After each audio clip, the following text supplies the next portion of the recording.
وَلَنَبْلُوَنَّكُمْ بِشَيْءٍ مِّنَ الْخَوْفِ وَالْجُوعِ وَنَقْصٍ مِّنَ الْأَمْوَالِ وَالْأَنفُسِ وَالثَّمَرَاتِ وَبَشِّرِ الصَّابِرِينَ۔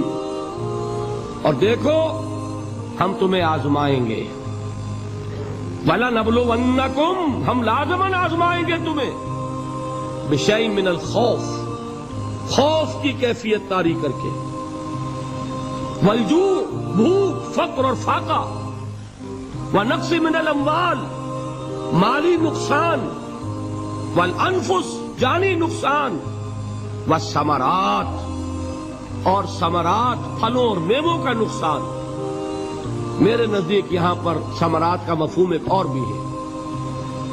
ایک تو صاف تھا کھجور کی فصل تیار ہے اور غزوہ تبوک جانے کا حکم مل گیا، کون اتارے گا؟ اور کھجور وقت پر اتری نہیں، برباد ہو جائے گی۔ یہ ہو رہا ہے نا میووں کا نقصان۔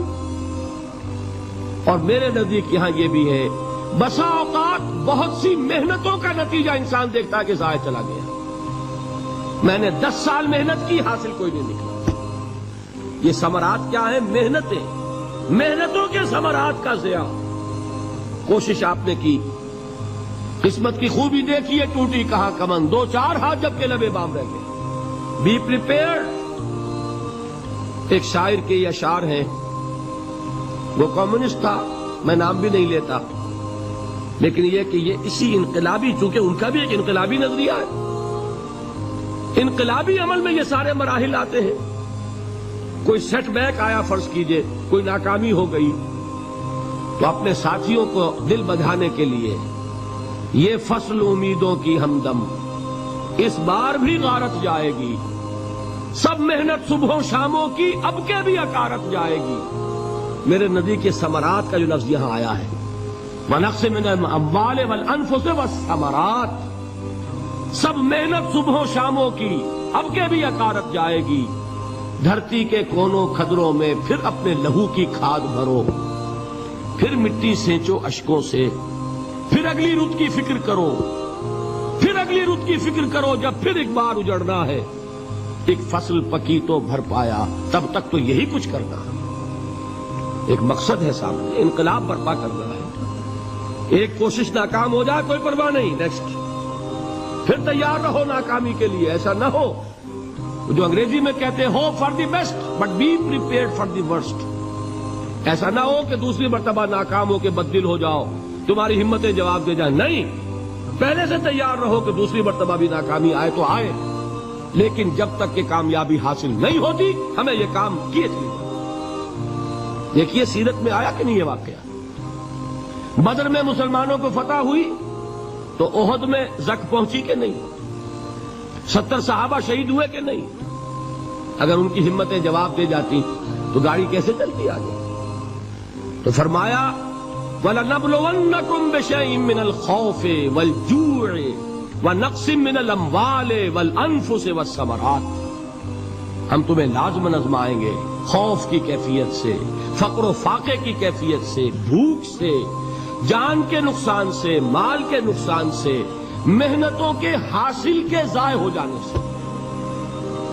وَبَشِّرِ الصَّابِرِينَ، اور اے نبی بشارت دیجئے صبر کرنے والوں، الَّذِينَ إِذَا أَصَابَتْهُمْ مُصِيبَةٌ، وہ کہ جب ان پر کوئی تکلیف آئے، کوئی مصیبت آئے، کوئی آزمائش آئے، قَالُوا إِنَّا لِلَّهِ وَإِنَّا إِلَيْهِ رَاجِعُونَ، وہ یہ کہیں کہ ہم اللہ ہی کے ہیں، اللہ ہی کی طرف لوٹ جانا ہے۔ یہ وہی انداز ہے جو میں نے فارسی کا شعر سنایا تھا آپ کو کہ سرے تسلیم خم ہے جو مزاج یار میں آئے۔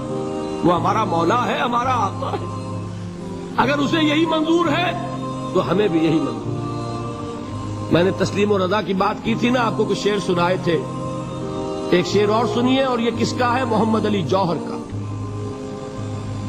ایک مرتبہ جیل گئے، ان کی ایک بیٹی جوان بیمار ہوئی، فوت ہو گئی، باہر چھوڑا انگریز نے، جاؤ بھائی دفن کر دو بیٹی کو۔ دوسری مرتبہ جیل گئے، دوسری جوان بیٹی اسی مرض میں مبتلا ہوئی، اب یہ جیل میں ہے، خبر پہنچی کہ دوسری بیٹی کے اوپر بھی اسی مرض کا حملہ ہوا ہے۔ ایک نظم لکھی ہے جس کا آخری شعر یہ ہے، تیری صحت ہمیں منظور ہے لیکن اس کو نہیں منظور تو پھر ہم کو بھی منظور نہیں۔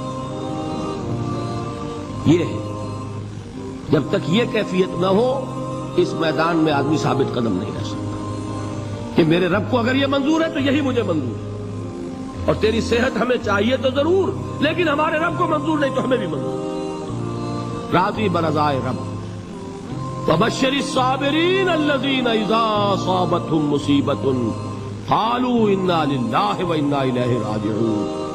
نہ شود نصیب دشمن کے شود ہلاک تیغت، سر دوستہ سلامت کے تو خنجر آسمان۔ اولئک علیہم صلوات من ربہم ورحمہ، یہی ہے وہ لوگ جن پر ان کے رب کی طرف سے عنایتیں ہیں اور رحمتیں ہیں۔ وَأُولَٰئِكَ هُمُ الْمُهْتَدُونَ، اور یہی ہے وہ لوگ جو کامیاب ہونے والے ہیں، ہدایت پانے والے، ہدایت یافتہ۔